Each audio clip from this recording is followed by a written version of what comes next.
Hello and welcome back to Unboxed. I am your host, Paige Sander. I'm the co-founder of Couch House, a custom couch-in-a-box company based in Vancouver, Canada. On episode 2 with my guest Raveena Oberoi, she went from studying pastries in Paris to becoming a judge on the Food Network. I met Rav when she was titled BC's Top 30 Under 30, but years before that, I was eating her cake jars, and recently she made my wedding cake. Now, I'm grateful to have her as a friend and have her share our story as she always inspires me and her energy is so contagious. On today's episode, we're going to talk about selling $18,000 of cake jars in 10 days, creating your why and building with value, having $900 in her business account for operating expenses, how she audits her time, builds systems and processes now, and then launching a protein gummy to hitting 65 retailers in 4 months. Raveena is the definition of taking risks. From baking in her own home, she then started a direct-to-consumer bakery business with 2 locations and also a warehouse. She grew and automated to an e-commerce platform to also sell her products online. She then signed a deal in the wholesale business to get her products in all of our local and favorite grocery vendors. This changed her business during COVID, where then she also started white labeling for other vendors and has scaled her business through vending machines. And now we get to learn about launching a new product in the CPG space. I am so happy to be here. I'm so excited. I'm so proud of you. This is so cool. First time that you've been into the store was when we had first opened, and I invited you to my birthday. So nice to have you back. And I was also thinking about the first time that I had met you, which really was through BC 30 Under 30. Yes. Yeah. I had been a fan of you and like what you've done, and honestly just eating like all your freaking cake. I remember that day. I was like, what? You know? Yeah. My name's Raveena. I am a baker, pastry chef. I am a huge dreamer. I am very chaotic. I feel like I have a million tabs in my mind at all times, and I feel like I've felt that way my entire life. Yeah, that's how I would describe myself. I'm learning to not describe myself based on my career. Yeah, which has been a huge struggle. So I'm working on it. A friend once say, like, if you were to describe who you are and it wasn't about your work that you've done, how would you do it? And I think since he asked me that, I was like, whoa, who am I outside of work? Right. Yeah, which I think I have worked on a lot more. Good. Now, okay, question for you, because I do this sometimes. When you meet someone and you don't want to talk about work, do you ever say that you're not a baker or that you don't own a business? Honestly, I can't say that I don't. Like, I feel like I always say that. Okay. Literally, I mean, sometimes I'll just be like, oh, I'm just in marketing. Like, I actually won't talk about work at all. Wow, good for you. Well, sometimes I'm like, I don't want to. Did you come from a family of entrepreneurs? I did. My dad is a wonderful entrepreneur. I remember like being like 12, 13, talking about business with him, or like if he was doing great or if he wasn't doing great, right? Totally. So it's like I have very early memories like with that. And also like I also feel super grateful that like dreams were always on the table. They were never off the table, right? Which was super cool. And like, I mean, you and I are both South Asian, and like that's not that it's unheard of, it's just harder, right? Not to go with something with the status quo, something that's sustainable, and that's not to fault our parents whatsoever. Safe immigrant mentality. And there's nothing wrong with that, right? It's pushing boundaries and stuff like that. So that was always something that, you know, my parents really celebrated. So I'm very lucky about that. But yeah, no, early memories of talking about business. And so cool, because I remember when we were talking about work, and I can't remember verbatim what you said, but it was something like, no one's thinking the way I am. I'm going to like change the industry. And like, I'm not worried about competition because no one's going to do it the way I'm going to do it. Yeah. And I was like, okay, like never had envisioned that, because I do think like when you think about like businesses of various skills, you can think of like a baker as like mom and pop shop, and like, that's amazing. They can be your local go-to. But 100%. I do think when I think about the brand that you've built and like the products that you've built through them. And we'll chat about like the various sales channels that you've grown your business through. Like you've really thought of almost every way to grow. I think it's kind of like not bake it till you make it, like fluke it. Just test everything. You never know what's going to hit, and be okay to like fail at it too. Be willing to like always learn and grow, and be willing to like fall flat on your face and learn some lessons, right? Well, that's scary. 100% is scary. And then I think because I've been so privileged with that, you know, the rhetoric of like dreams are okay, taking a chance is okay. We will catch you if you fall. Because I grew up with that, I feel like I have been willing to take more risks in life and in business. And I'm going to take it by the horns, right? I'm not going to let that just like sit there. I'm going to actually do something. You're like, I think it's cool because you went to school abroad. And you, like, why don't you tell us? Because that was also, like, such a non-traditional path. And, totally. Like, as a South Asian as well, I was like, oh my gosh, that's, like, not normal brown girl. As myself, if I'm going to be honest. So, like, growing up, like, I wasn't super extroverted. I wasn't, like, the person to be like, I'm going to go do something crazy. And I kind of have to, like, give credit to my sister. Like, so she's always been like, if she wants to travel somewhere, she'll just do it. You know, like, if she wants to do something, she'll just do it. And I think that's super inspiring for me. So, you know, after completing my degree at UBC, I was like, okay, I really want to see this through. And what did you study? Psychology. So then after, I was like, hey, like, I've always wanted to go to Paris. And I was telling my parents, like, can we do a family trip to, like, Europe or, like, Paris? Like, go for a couple weeks so I can take some, like, courses. And then we were, like, humming and hawing about it. And then I was like, one day, that I'm just going to go. And I signed up and I paid the thing and did all that. So graduated university, psychology. How many months after were you like, I'm going? So, and did you go by yourself? Yeah, I went by myself. Graduated. That's like taboo in our culture. Yeah. Like by myself, living on my own, 21 years old. Okay. Yeah, it was nuts. Honestly, sometimes I'm like, holy balls, man. I don't even know how I did it, but I did it and I made a life there, right? Which was really cool. Yeah, so graduated April from UBC and then in November is when I inquired with the school in France. And then a couple weeks after I paid the deposit, I went to Paris that following April. I was working full-time. Where were you working? I was working as a behavior interventionist. Okay, so you totally had a whole different like career. For sure. Totally. And I wanted to see it through both ways. I love my degree. And I truly, truly believe that if I didn't have that experience working as a behavior interventionist, it gave me so many skills in terms of like being a good leader, being a good listener, being empathic, like, you know, that side of business as well, I think is super important that people in corporate world really like forget about, right? Yeah, like skills. 100%. So I think that's why I've had really good retention for my team and been able to build a team in good times and bad times, right? And have people believe in me and believe in the vision. I think that all had to do with the skills that I learned in that realm. And then so April left to Paris. It was a 4-month program that was like the best experience of my life. Like even though it's such a short time, it is integral to my business now and like the inspiration received and the continuous like again willingness to learn. Totally. Like I want to go back and do it all over again because I feel like such a different experience now. Yeah, it's like on my vision board. Like I want it to happen. So we'll see. 22.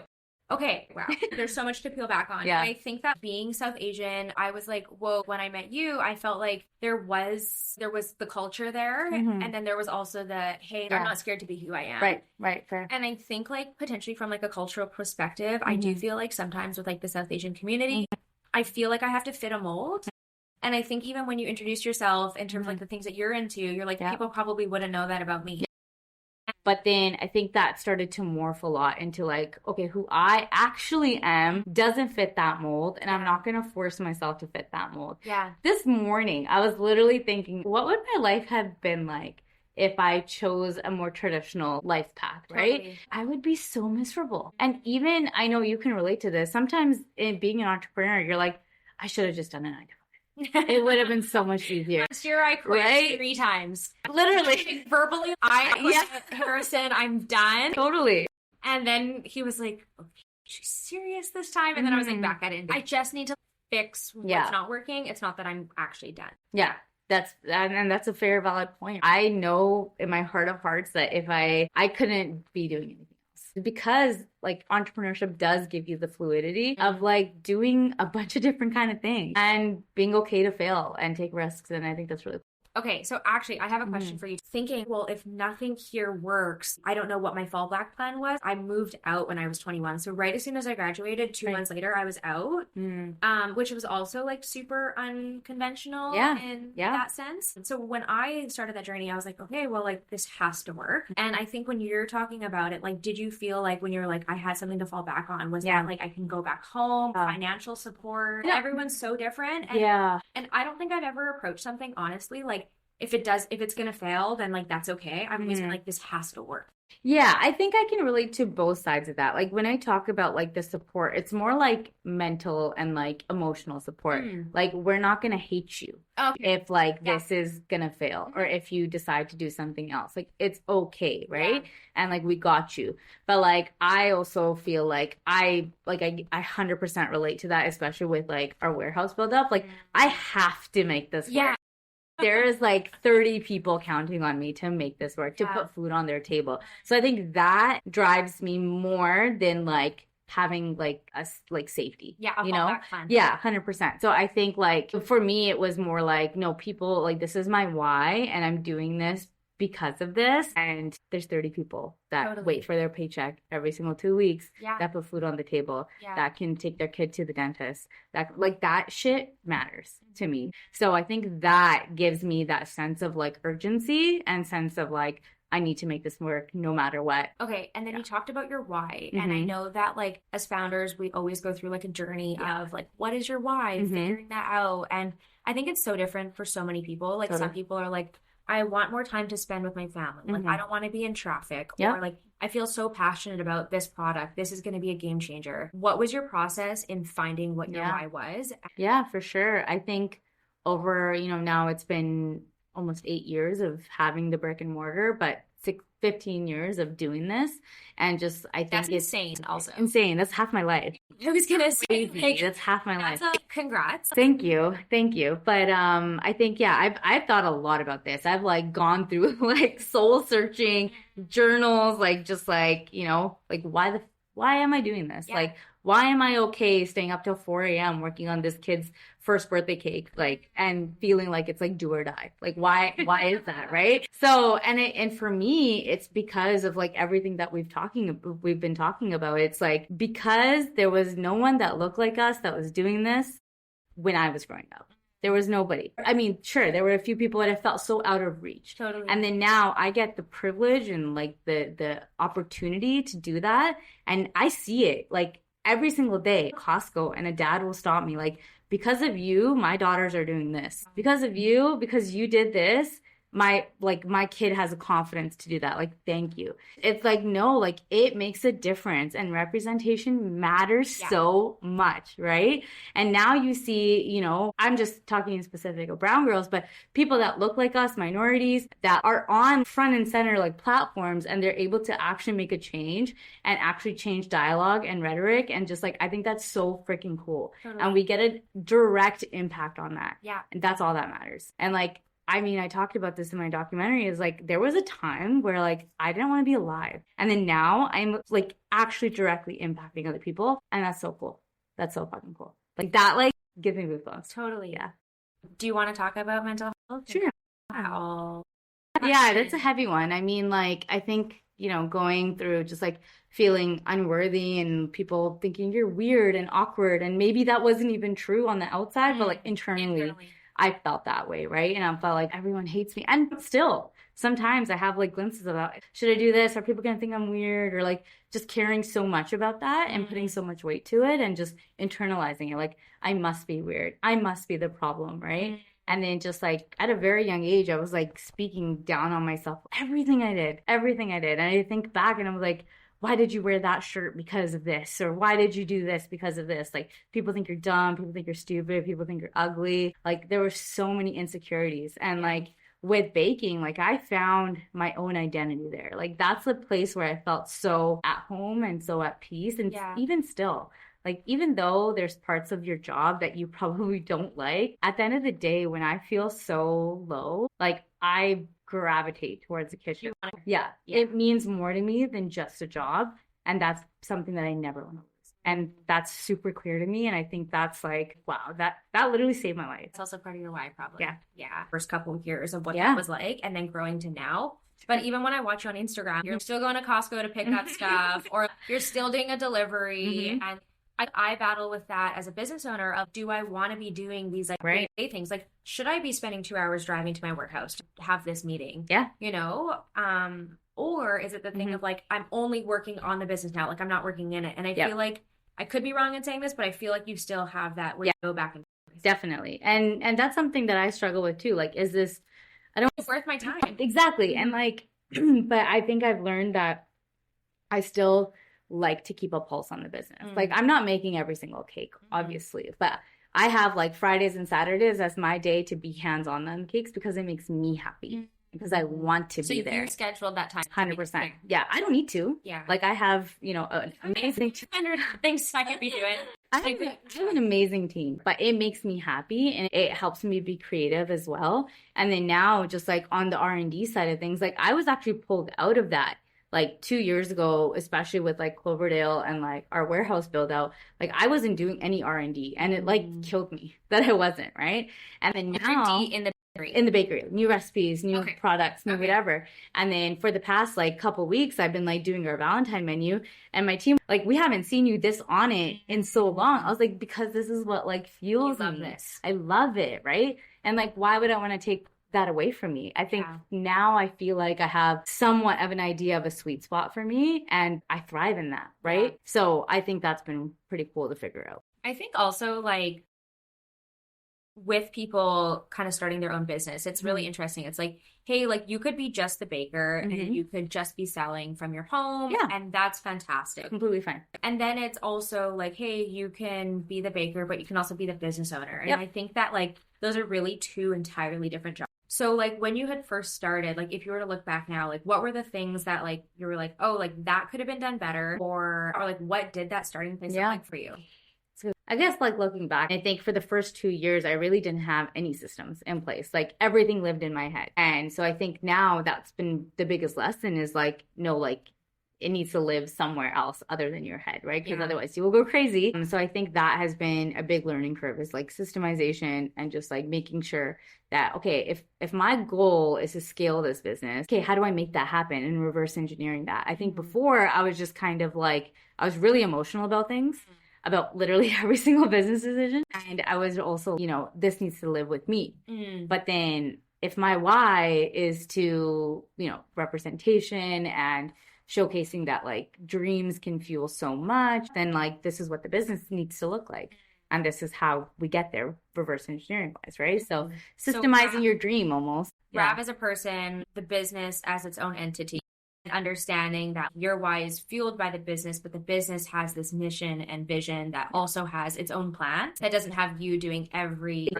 Exactly. And like also knowing that there's so many people out there that are way better at the job that you're trying to do. Yeah. And I think that's been a huge thing for me too. Or even just like getting an extra set of eyes on something like is so like beneficial, right? So I think that's been a big learning curve too. Okay, I think when you talk about a team, you're like, I owe it to these 30 people 100%. And your team. Yeah. What are the things that I think helped you grow a team? Because obviously with us here, like it was Harrison and I, we had a virtual assistant. Yeah. And it was really just like the trio. Like we just did everything. We were super lean. And then now here, growing to have a team here at our Vancouver flagship and then also a Toronto pop-up, like managing virtually as well. Like tips for growing a team, what were maybe some of your learning lessons as you went through that phase? I think you got to learn how to let go and like not have an ego about everything. And systems are huge. If you can explain it to a 7-year-old, you have a solid system in place of how to do something. And then the other side of things to build a good team is like your values need to line up.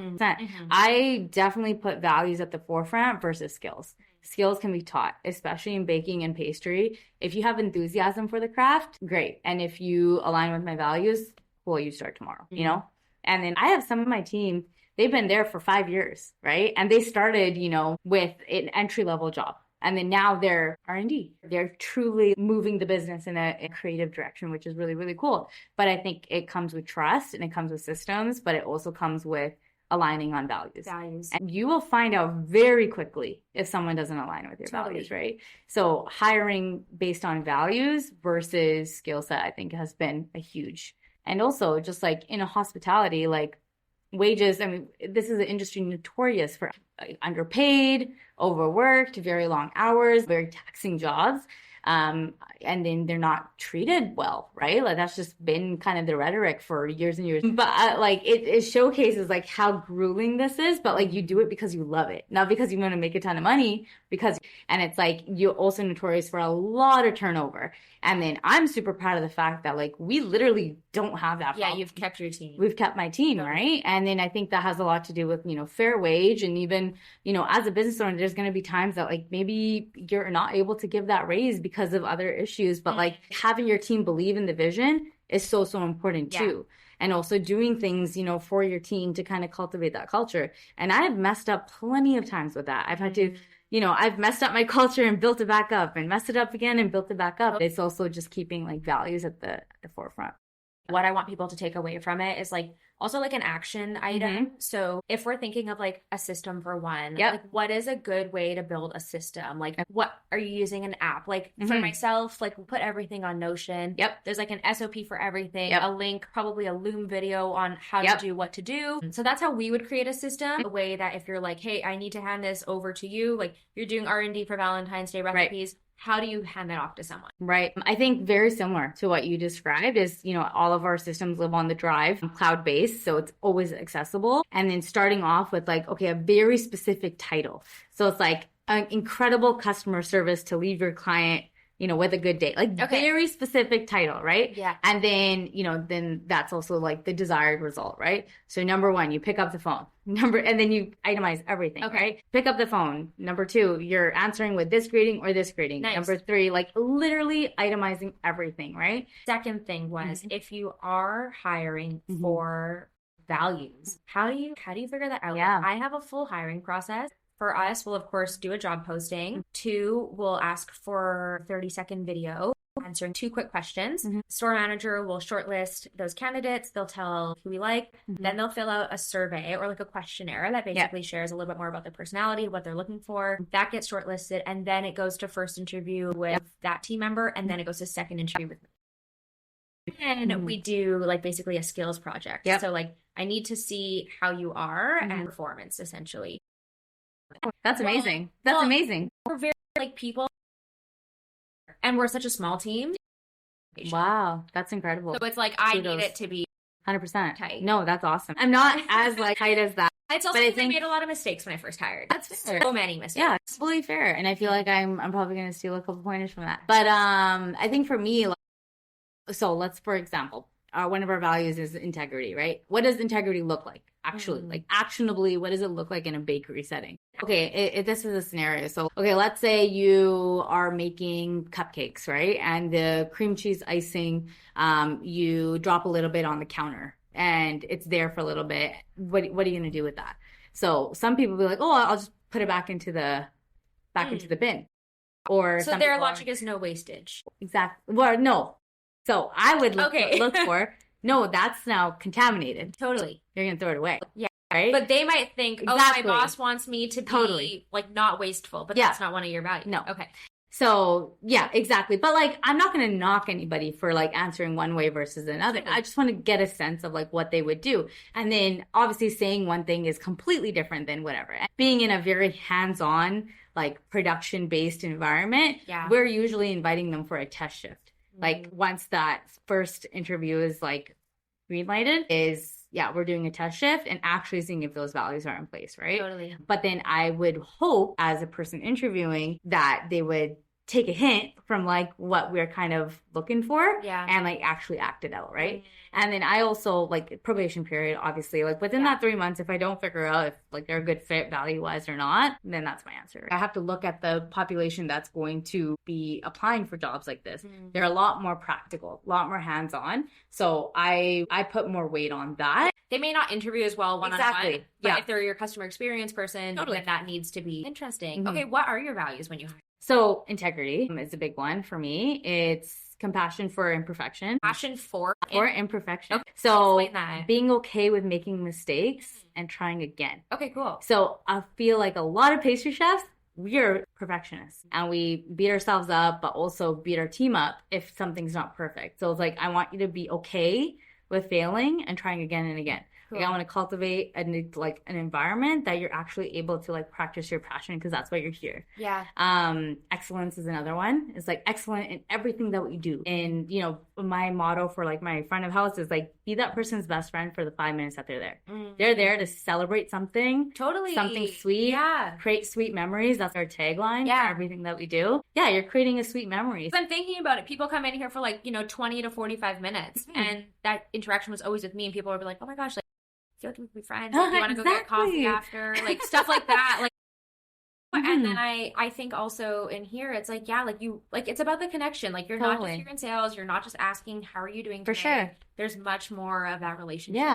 I mean, a couch lives in their home for a very extended period of time, right? Yeah. It's not something that they're buying every single year, and they're going to remember that interaction every single time that they sit there. Totally. I know that's an extreme way to think about it, but it's not. It's right? True. Yeah, totally. I think when I think about like, my business per se, like I think it grew because of that. Like almost like all my reviews when we first started were like mentioning my name and like my service. And I was like, yeah, like you're right. It is just a couch. Yeah. But there's also more.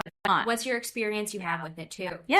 I like it. Because like now, because of that motto, I've made people's like, you know, from their bridal shower cake to their wedding cake to their baby shower to their baby's first birthday, second birthday. Totally. And on, right? For 15 years. So I have clients that have like come to my house 15 years ago for that. But it's because that experience is always front and center, right? Like be that person's like best friend. Yeah. Or be that person's, you know, highlight of the day. Even we've had people come during somber times and then like, you know, how do we make that better for them, right? Totally. Or what can we do? Someone comes in and says it's their birthday, they're getting a free cupcake. They don't even know. And they don't even know.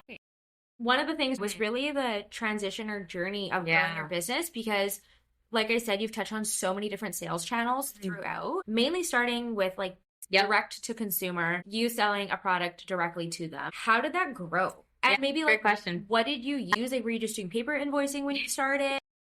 Oh my God.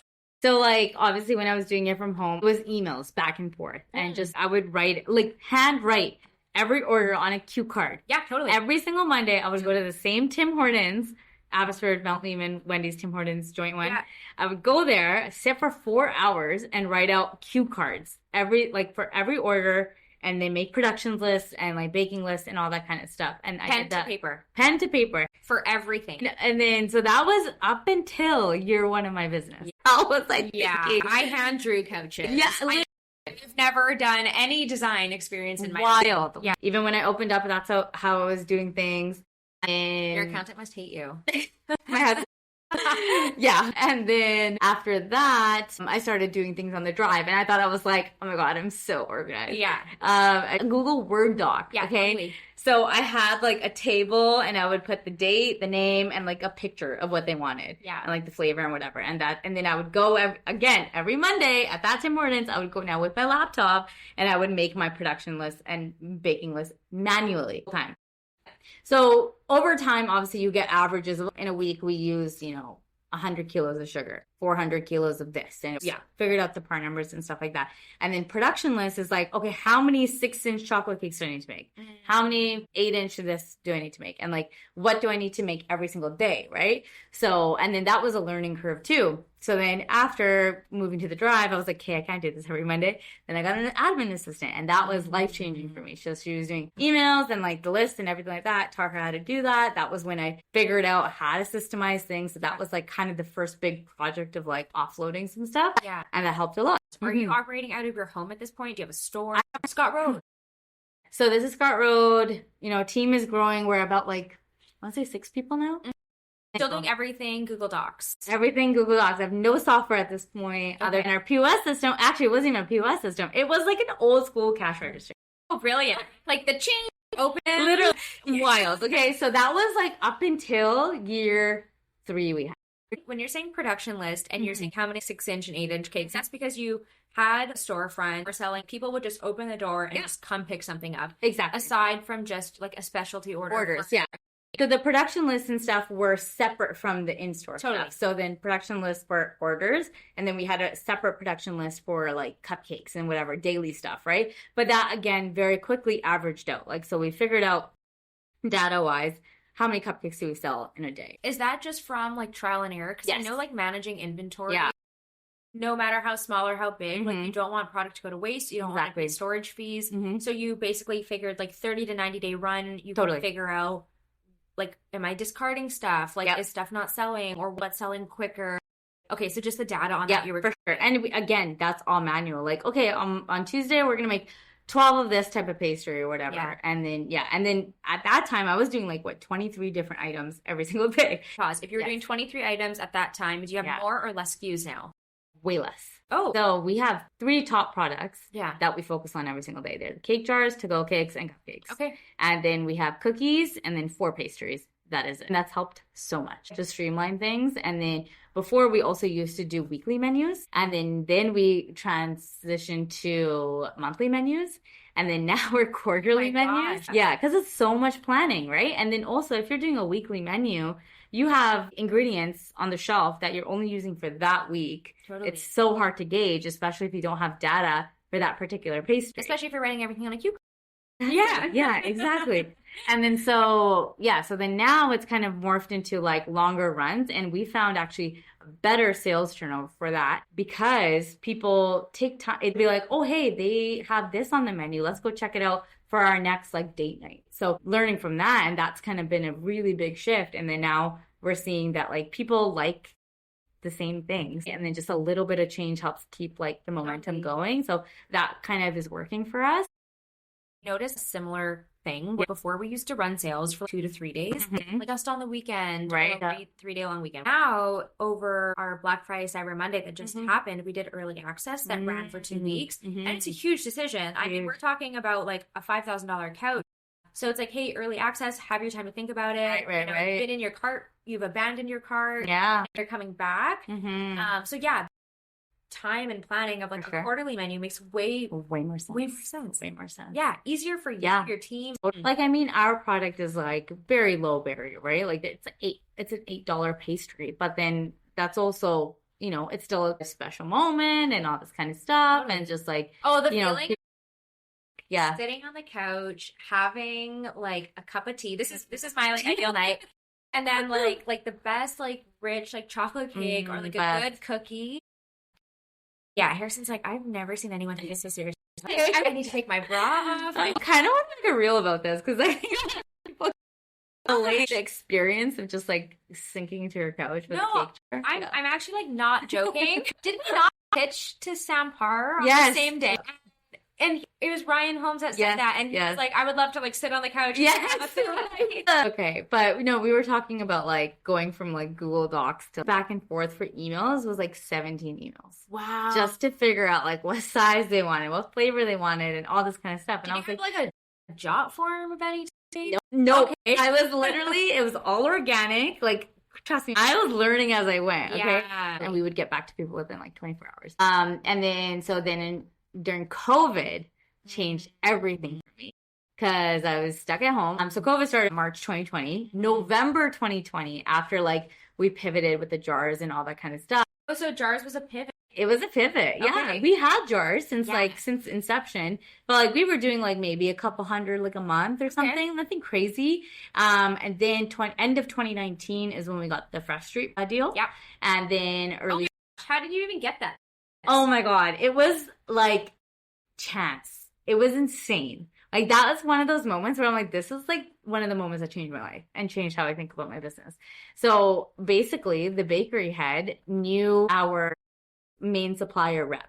Okay. And so she supplier for ingredients, like where we get our sugar, chocolate, Snowcap is like the main bakery supplier in Lower Mainland. So she was our rep, and she knew personally the bakery department head of Fresh Street Market during like one of our rep meetings, and she took a whole bunch of jars, and I think they had dinner or something like that. He was there. He tried them. He's like, I need to get those in. Wow. So he was like, I need to get those in. And then did she tell you that she was taking jars? She didn't tell me. Wow. 2 days later, I get a call from her. She's like, well, this person tried your jars. He wants to talk to you about how we can like put this on the planogram, like at Fresh Street. I was like, are you joking? I mean, what's it called? Planogram. So a planogram is like like grocery stores. So you know how like every Fresh Street Market kind of looks the same? Yeah, totally. Or however you save on foods, it's because of a planogram. So they have their internal system of what SKU goes where. And then so they're like, we want to fit you in. Like, we want to figure it out. And at this point, I had no GS1, no barcodes, no nothing. GS1 what? Yeah, so GS1 is basically the worldwide basically network of like barcodes and things like that. Like there's GS1 USA, GS1 Canada, whatever, right? It's how all of the retail stores can have our universal like codes, right? And so basically I had to learn that entire process in like a matter of and then so it like got the account, but booked, got our barcode, our own barcode, and then how to make SKUs with that barcode and how to like put in all the information. And then basically once you do that once, you can push it to however many grocery stores that you want. And then you're in their system, right? And we do that. Yeah, we do that from a warehousing perspective, but on the back end. Yeah. Like what's on a pallet, what's whatever. I was going to say scannable entities. So basically, so then I had to do like per product, per case, per pallet. So I learned all of that on my own, YouTubing, all that kind of stuff. And then, they took a chance on me. Did you say this is they're like, we love it. It's local. That's what we're about. We want to take a chance on it. Within the first few months, every store, because this was now COVID, right? Because that was, early 2020 happens. We shut down, but grocery stores are still ordering. That's essential service. Do you find even like customers buying from you regularly, like totally had just... Yep. Because at that point, pre-COVID, 80% of my revenue was custom orders. Wow. Yep. It was events and custom orders. When COVID happened, at any point were you like, I could potentially shut down? 100%. The first 2 weeks, I was in my bed crying. I was like, I had 14 people on my team at that time. I had to lay everyone off basically. Wow. Other than and it was I think so 2 or 3 people that were helping me with the jars because we still had Pastry, right? Yeah. And a couple other smaller retailers at that point. Because then obviously once Pastry started, I was like, oh wow, this is another revenue stream, and I can now reach out to other cafes and whatever else. So we had a couple at that point. And that was still about 20% of your revenue. Yeah. It wasn't anything crazy, but it started to pick up during COVID, right? And then that's when that kind of shifted the business. So instead of doing individual pastries and custom cakes and stuff like that, I put all of my pastries basically in a jar format because the jar format worked. So that saved my business. I was literally doing pastries in jar format, and we were selling hundreds a day. That's I was like, that's going awesome. from 8 to 10 to hundreds a day. Yeah, crazy. Yeah. Sorry, what was that unlock? Because you were like, okay, if I'm selling to grocery stores or doing a retail model, why the jar? I don't know why to me that feels so cake in a jar. It just feels very revolutionary. I think it's because of COVID almost, because people are looking for individual. People are looking for hygienic solutions. People still wanted to celebrate. And then we also saw an uptick in food delivery service. That's actually when we started Uber Eats, DoorDash, and all that with the jars as well. I think so. It's insane. Isn't it crazy? I am yeah. I am so frugal in certain points of my life, and food delivery is one of them. Yeah. I'm not paying the service fees. I'm not tipping. And that's why I just don't order. Yeah, fair. And I'm okay, wait, an $8 pastry is already a pretty penny. 100%. And then now you're gonna order it to your home. Yeah. You're paying $15 a jar at that point, right? But it worked. It worked. And then so that's a huge lesson in business. You look at what worked. Yeah. And you duplicate it. And you scale it and you replicate. So that's literally what we did. And that's how we grew from, I think we're in 35 locations now, right? And that's organic. Had Pastry grew from 2 to 3 to now 7 to 8 locations. Yep. And then now all your other retailers where you cold emailing, you're I did this here, this worked. Basically. Okay. And a lot of people also saw us at Pastry and said, hey, we want that at our cafe. Or what can you do for us, right? So that kind of opened a new kind of side of businesses, other desserts for cafes. So brownies, small cakes, cookies. I can, name a few cafes that sell our cookies, but you would never know it. White labeling. Yeah. So white labeling is a huge part of my business now. And we're growing that side now. That's a huge focus for this year. So we have a couple of deals with some grocery places. Do you wish that you weren't white labeling? Do you wish that they knew it was you?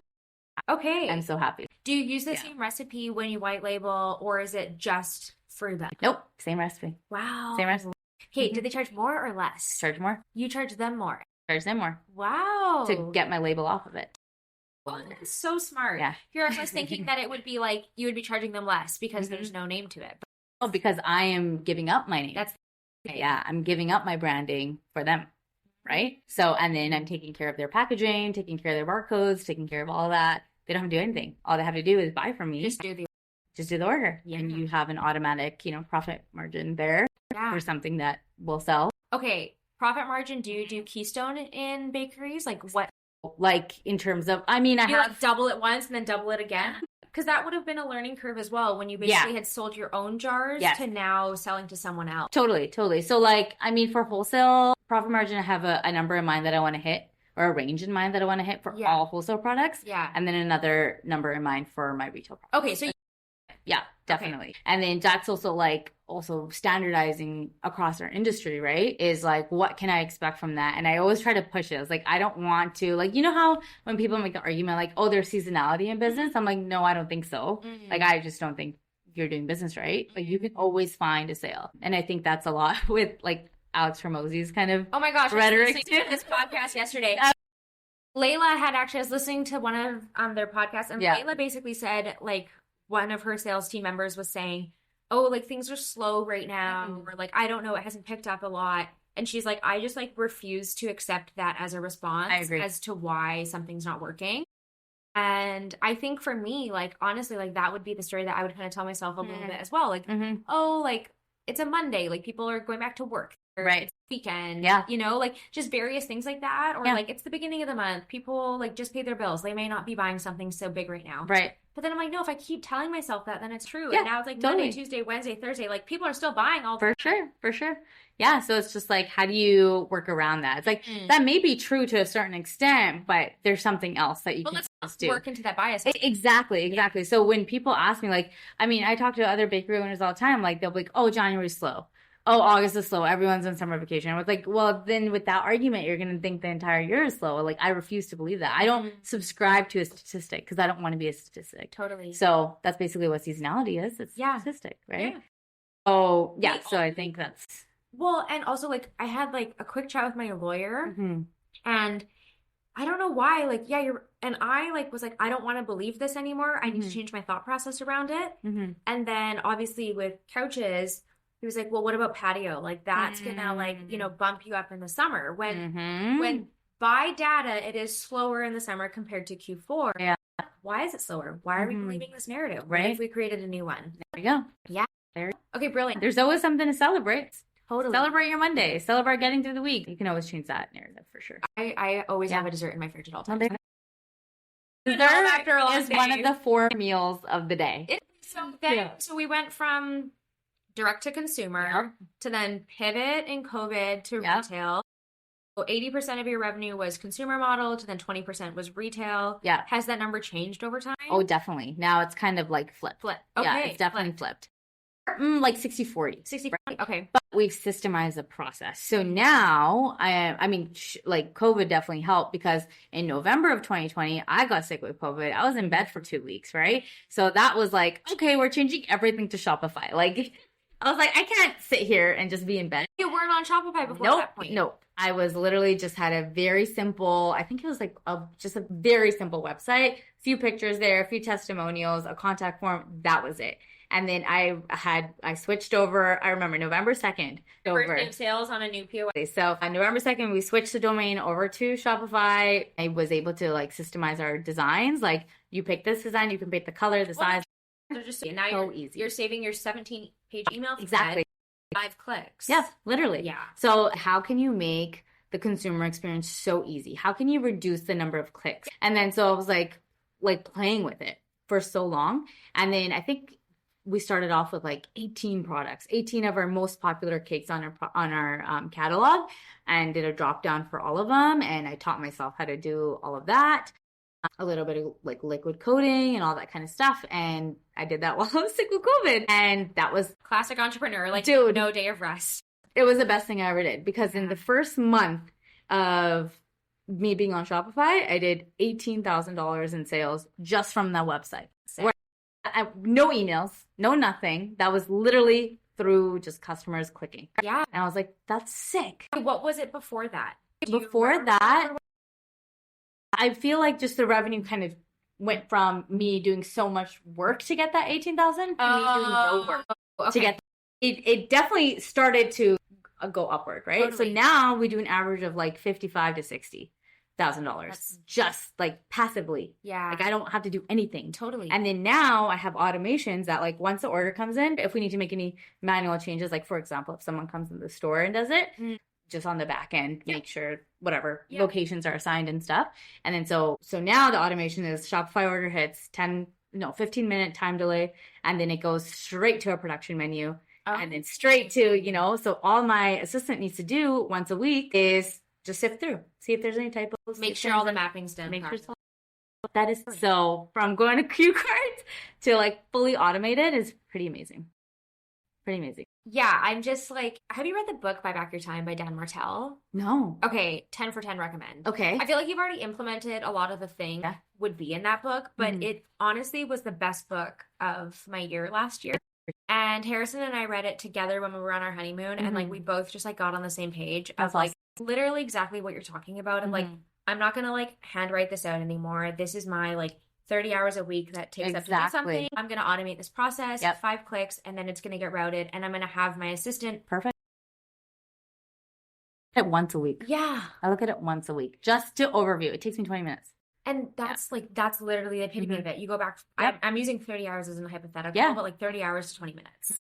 And you did a really fun and cool thing. And you've done it on Instagram a couple of times where you like map out where you spend doing your time on. And then it's a time audit. Yeah, basically.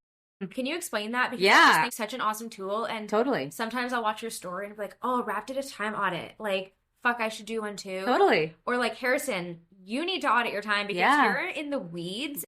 Should not be. Yeah.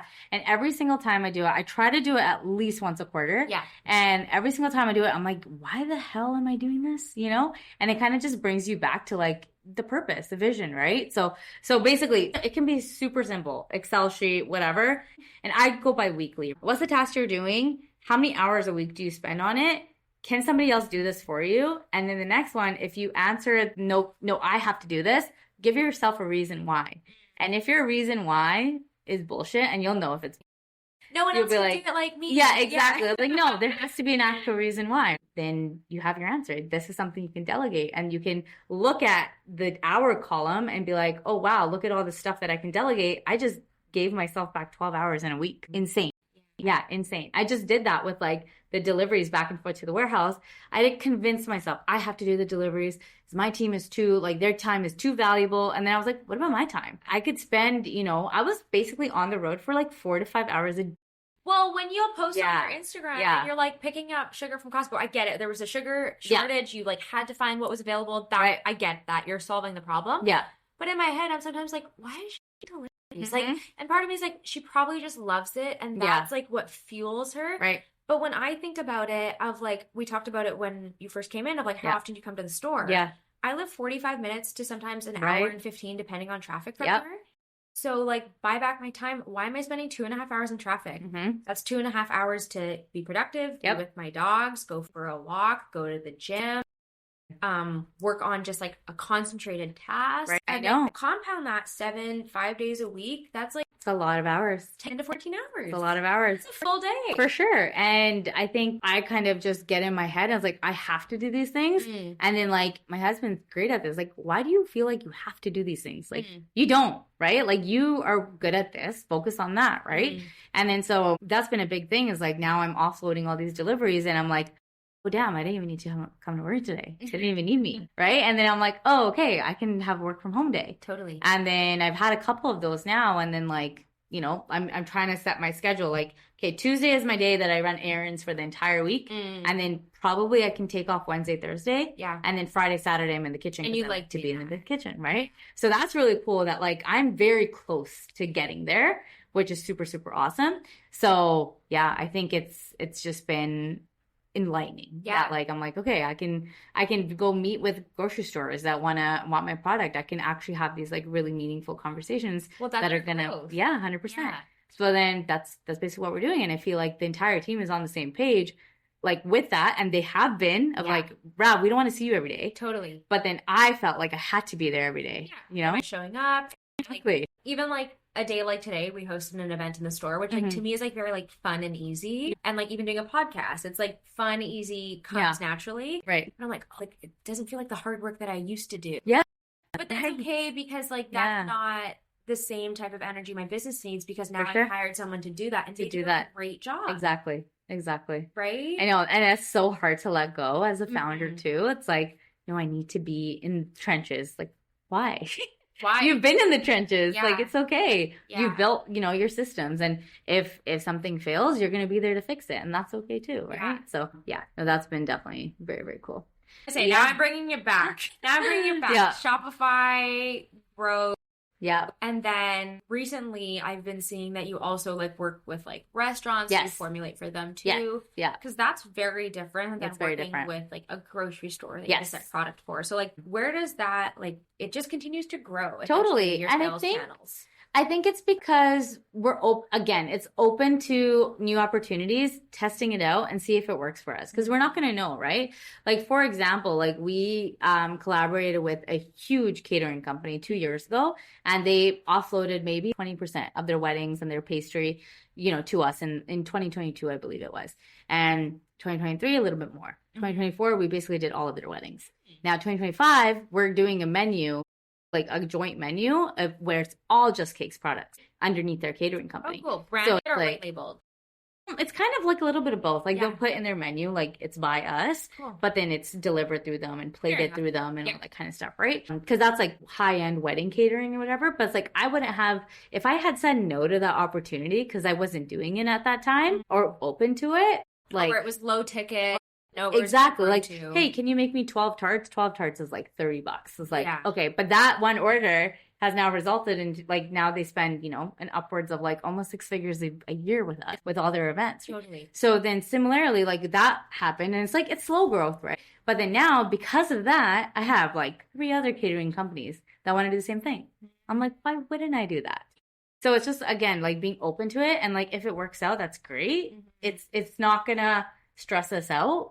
And if it doesn't, that's okay too. Yeah. Because you do need to diversify revenue streams. Like because like I don't want to get stuck into that position of like pre-COVID again, of like everything was like relying on custom orders and things like that. So it's like, okay, if that dies tomorrow, will we be okay? Totally. Right? Same thing with TikTok. Yeah. Well, with the TikTok ban. Yeah. Some people's businesses were only on TikTok. Yeah. If TikTok died, your business dies. I don't want to do that. Yeah. Or I don't want to put my business up to that, right? So it's like, and that's the importance, I mean, completely different tangent, but like importance of email lists and diversifying like how people know about you and how people hear about you. So like all your social channels, like what social channels, how do you communicate? Is it email? Is it text? Yep. Like basically everything. So do you feel like that was like one of your biggest learning lessons from COVID? Is like, I need to diversify through different channels. Definitely. Because I think like when I look at your business, and again, it's not just a bakery. Like, I don't want to ever minimize it to just that, because I look at you as an entrepreneur and I'm like, wow, like you figured out direct to consumer. You also figured out e-commerce, because not a lot of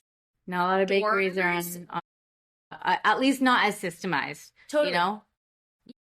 There's the e-commerce, and then there's also B2B, where not only through like grocery retail, but then you also work with like restaurants and catering companies.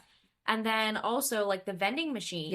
Like that in alone is like, okay, hold on here. How did that happen? Saw the uptick in cake jars and stuff like that. And then my sister was basically like, why don't you put them in vending machines? And I was like, that's a freaking great idea. Literally the next day I was calling like vending machine. I literally Googled BC vending machine, and the first thing that came up was like a warehouse in Langley. Yeah. I gave him a call. Hey, this is who I am. This is what I want to do. He's like, oh my God, I've been wanting to work with a bakery for like a vending machine, right? Cool. We have a refrigerated one, whatever. Come on down. Yeah. I go down the next day. He's like, oh, I Googled you. And so we kind of like worked on it together, what machine would work and stuff. And I got a used machine. It worked with our product. I contacted Willowbrook Mall in Langley. I was like, give me 10 days. And they're like, okay, we have a pop-up spot. So I paid the rental, did that. We had lines through hallways, people wanting to use a vending machine. I know. And I'm like, what the heck? Insane. And I was like, that was proof of concept right there, right? And so did that. I think in that we were selling 300 to 400 jars. I had one person there at all times. And then I would come, we would be at Scott Road making the jars, freshly making the jars, lidding them up. It just doesn't even make sense anymore. Like, why are we buying it from a vending machine now? Crazy, right? Yeah. And then I would literally take these hundreds of jars and go restock the vending machine. I had a few mini fridges. For like the 10-day pop-up. For the 10-day pop-up. So it was a grind. I would literally, it was so nuts. But yeah, but then proof of concept was there. Like, I think we did about $18,000 in 10 days. Well, it was around $18,000. There's a few hiccups and stuff with servicing and stuff, but like that's how we figured out how to troubleshoot, right? So it was a really good experiment. Since then because it got so much media attention, I had malls calling me for it. Gosh. Yeah, it was insane. So we did another stint for 3 months in Aberdeen Mall in Richmond, and then Willowbrook won us back permanently. But then that was also a huge learning curve. Like, vending machines and rent, how does the sales model look like, right? Like, how does the percentage what's your profit margin on this now that you're renting? Exactly. So it's like it was completely different, and I completely shot the bed. Like, for the first year of figuring it out and doing all these stints and moving machines and figuring it out, it was a shit show. In terms of you were bleeding. I was bleeding. Yeah, 100%. And then now I feel like I figured out, okay, what works. So what works right now is school campuses. School campuses, student building. It's very easy. It's very passive for me. I go once every 2 weeks. I figured out the machine that works. I've gone through machines that did not work. The refrigeration. The elevator component, back end, how it all works, right? The jars are heavy. Some elevators aren't used to that. Oh, in terms of it picks it. Exactly. But just learning where it sells and where it doesn't. Malls are not it anymore. People aren't shopping in malls. But, corporate buildings, people want it for events. People, the university campuses are amazing. They're doing 10 to 20 a day passively. I'm happy with that. And then now I'm trying to get into airports and things like that. So it's such a scalable model for sure. How many vending machines do you have? I have 2 right now. And you rotate locations. Yeah. I feel like we've gotten cakes a good portion covered. Gummy games. Break it down. What is it? Why? How? I formulated for almost a year and a half, and then first batch, a test formulation. An MVP you were happy with. That was September. Okay. So April was the first day in my warehouse, literally mixing with a pot. And then in the summertime, we had our bags in, so we tried to seal it, how many fit in a bag. And September is when we were happy with it and everything. How we systemize. Okay, so backtrack, gummy games. Yeah. What is it? I mean, I would say it's protein gummy.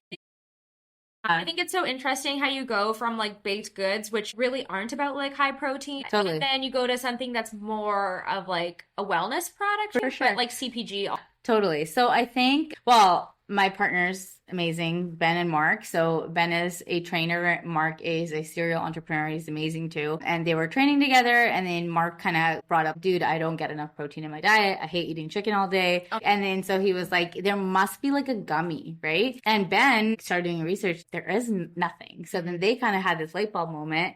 And this was 3 years that we want to do a protein gummy. And so they started doing their research. Nothing's on the market. They find a protein powder company that's been trying to do this. They contact them. They're like, hey, we would love to give you a sample to test it out. Let us know what you come up with. Yeah, Ben and Mark did that. Well, I wasn't in the picture at this point. Sorry. We'll give you protein and test it out. See what you can do. If you can figure this out, we've been trying to figure it out. And we haven't been able to. Big protein company, right? And then so they get it, they do some testing, they're they can't get the recipe right, and then they find me through the grapevine. He was like, well, we would want you to sign an NDA, and I was kind of no problem.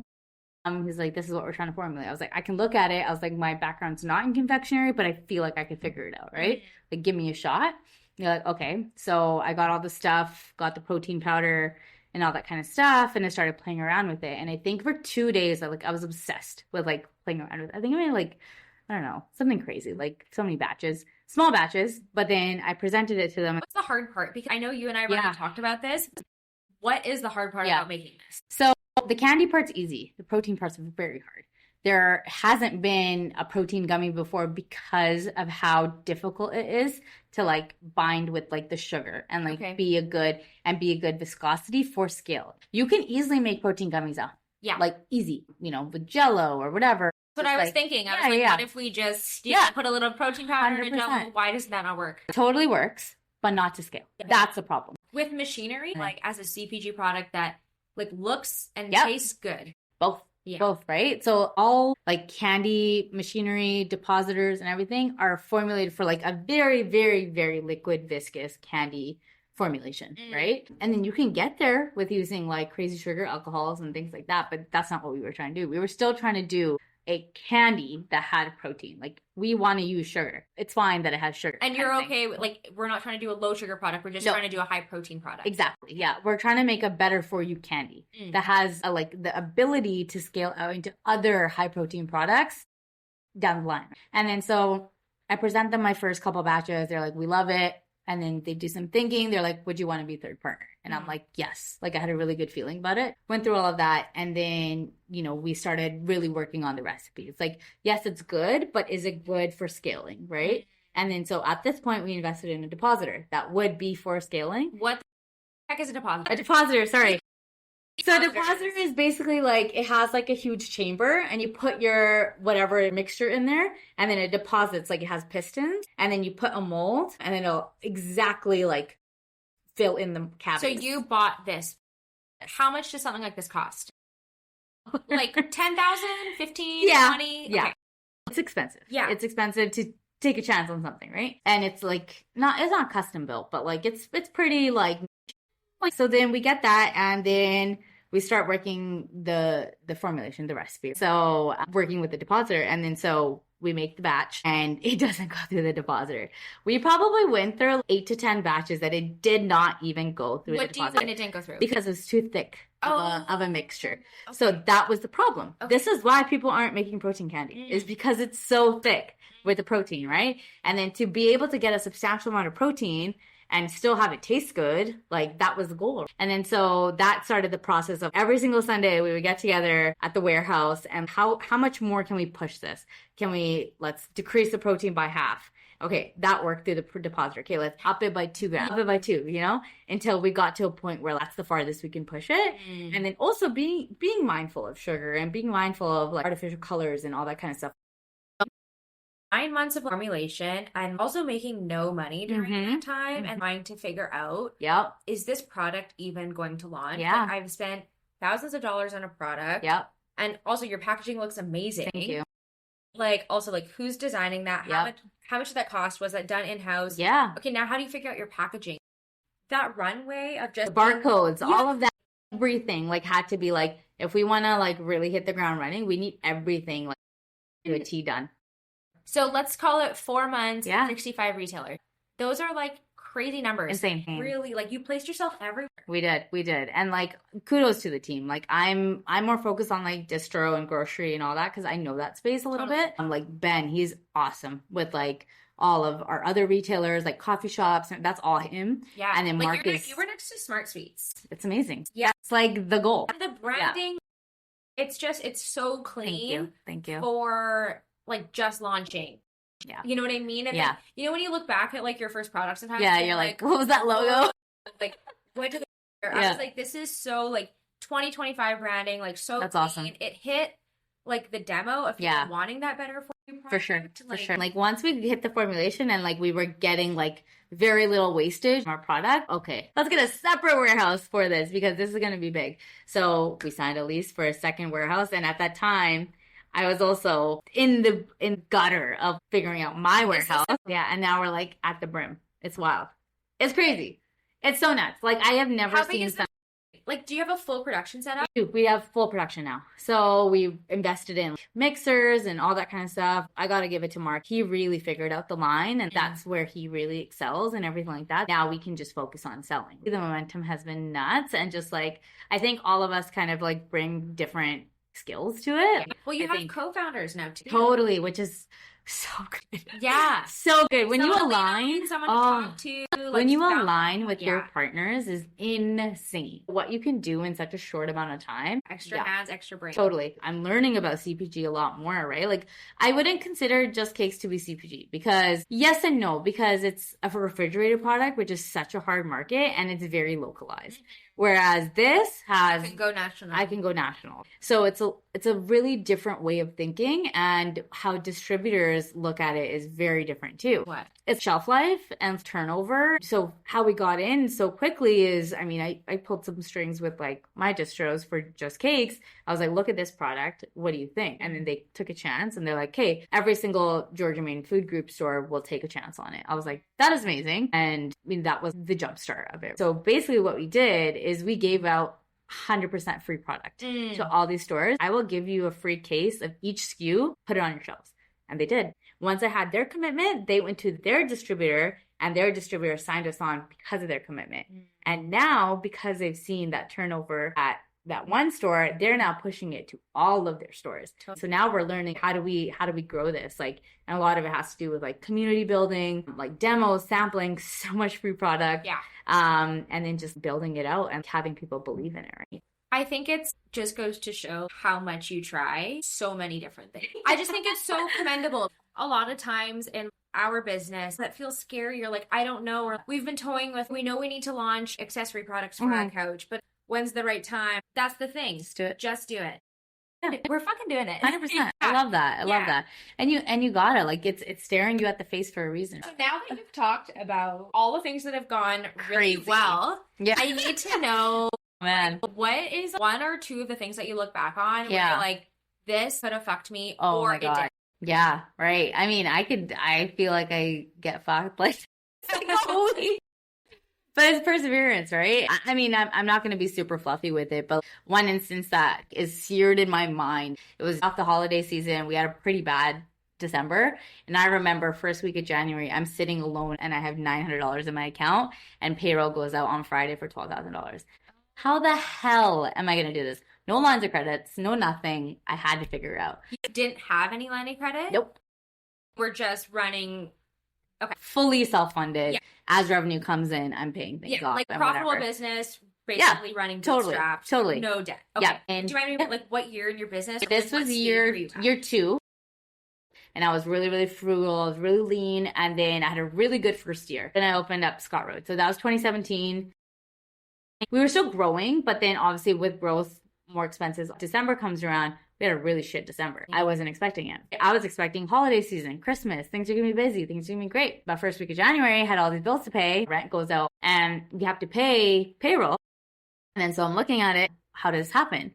And I look and my receivables are insane. I didn't collect anything, you know, because I just didn't have a system in place. So this was a huge reason. And I literally called up, got people's credit cards, everything, send me transfer now as I'm on the phone from people. Some were like 2 months. I just didn't realize this cannot happen again. Also, like, because I know this, but your husband's an accountant. He does your books. Yeah. Well, at that time, he was still in school and everything, so he wasn't on my books then. So we have everything in a spreadsheet as to what our APs and our ARs are. It's so crystal clear. Because the thing I hate the most is receiving a bill that I was not expecting. Like $30,000 to your fulfillment center. Yeah. What? Where? I better not. Always learning. But yeah, so I had like a holy shit moment, right? And then in your receivable. Oh, it's like 27 grand. So that paid it and more. Yeah. Okay. That one sitting alone, I was able to collect $5,800. Then the next couple of days, things started to trickle in and we had opened up again with that. It was good. That was a crazy shit moment and taught me a huge lesson. Follow up. Be annoying about it. You already gave this product. And that's one huge learning curve as well with wholesaling because a lot of grocery stores are net 60. What? Net 90. It's insane. Do they pay on time or do you notice that you still have to do the follow-up? No, I don't have to do a follow-up because everything's systemized. Like they'll send me like a check, but it is net 60 to net 90, which is so hard to sustain as a business. And if you're thinking of CPG, I think when I think of the CPG industry, because ours is so flipped, we do a custom couch. We debate a deposit, but instead we do financing options with a firm. So people can pay an installment. Right. A firm will pay us, the provider, first. And the reason being is like we pay our factory 30% upon it actually going into production. 70, the remaining balance to the factory, which happens usually in like 20 to 30 days. And then we also have to book our logistics. And then once it arrives here, then you're paying customs. Once it actually goes to the customer, you're paying logistics too. So there's like basically like 5 different payment checkpoints that if you don't have that money now, you're fronting it all. 100%. And for us, obviously, we set it up as a payment structure. But if we go in the inventory model of having stuff in stock, now you have to wait. And for you guys, I think it's crazy to do production runs. I mean, my brain, like, and my tolerance and my risk would be like, I'm waiting how long for you to pay me? And I've already put money into machinery, a warehouse, ingredients, $50, $150, $200,000 of, you know, R&D. And then you're like, oh, you can pay me in 90 days. I know, it's insane. So you have to teeter-totter it with, okay, this is what's coming in wholesale and cash flowing for that, but then this is what retail needs to be to help offset that. And we used to do like in-house payments. Like for our clients before, we partnered with a firm to do payments. And it would be kind of the same thing where people would be like, I'll pay you once I get it. And I'm like, there's actually been a lot of cases where you didn't pay me once you got it. And I think that's why I'm not going to be like flexible like I used to be with payments. It has gone the other way. It's a lesson. For sure, a lesson. Totally. So now I've been able to negotiate. I have one client that is net 90, but everyone else is like net 30, net 60. How frequently are they ordering? Net 60 and they're ordering every 30 days. Then you're just constantly having that like. Exactly. So my net 60 is my longest now. They're not ordering a lot. And I don't miss it. The majority is like 21, which is great. I'm happy with that. And then net 30 is the majority of that. And then everyone for cakes is right on payment, right when you order before you even get it. So it does balance. What's one thing that a customer or client doesn't know about your business that you maybe wish they? I think a lot of comparison comes like from like grocery store and mass produced things. You know, I don't like to say mass produced because everything is small batch. Like grocery store versus like bakery, right? The costs are so different. Like you can go to Walmart and get a $13 8-inch cake that feeds like 15 people. My bakery, that's $200, right? Starting. People don't necessarily understand what the difference is. It has to do like, you know, with raw material. Like they're not using full butter at Walmart. They're using a ambient like icing whipped topping. That's not actually food. Yeah, it's food, it's edible, but like it's not great. It's all chemicals. Yeah. Like a stick of butter is $6. We're taking care of real whole ingredients for you and to create an experience. Like it's the value that you create. Why do people buy $20 watches versus a Rolex? It's creating the brand and the value. One thing that I would like people to know is what you're paying for is not just a cake. It's also our team, you know, being able to have livable wages, being able to offer full benefits to the team, being able to play above market, to give value, whole food, create something that's of value. I love that answer. I also think that like anytime I'm in the grocery store, oh, that's Rav, that's just cakes. And people are like, how do you know that person? People behind small businesses are regular people. And I think that really gets missed a lot of the times. When you reach a certain point of like perceived success, we all have our definition. Like people don't consider you as human or consider you subject to the same trials and tribulations of life. Feelings, exactly. Like they think they can say whatever and get away with it. I feel like I've kind of battled with that quite a bit lately, being an entrepreneur, and it is kind of, you know, territory speaks for itself. Like you will be subject to scrutiny and criticism, especially if you're going to put yourself out there. That's the name of the game. Kind of developing a thick skin with it. I think as an entrepreneur, I do feel like people, keyboard warriors, like will say so much about you. Why don't you just like come talk to me? Yeah, like, 100%. Like, come to my bake shop. Like if you feel this strongly, let's chat about it. Let's chat about it. Be an adult. I'm going to do this rapid fire question. This is how I'm going to end off the pod. Number 1, what keeps you up at night? Ambition or anxiety? Depends on. Lately, it's been ambition. I was going to say ambition. Are you running your business or is it running you? I'm kind of in the middle, but we're on track for me running my business. What's fueling you right now? Passion or persistence? I'm leaning more towards passion right now. Nice. Coming back to why I started. Are you breaking barriers or just breaking even? Breaking barriers. Are you living to work or working to live? I am working to live. Okay, well, thank you for being on Unboxed. Yeah, this is really awesome. This is sick, man.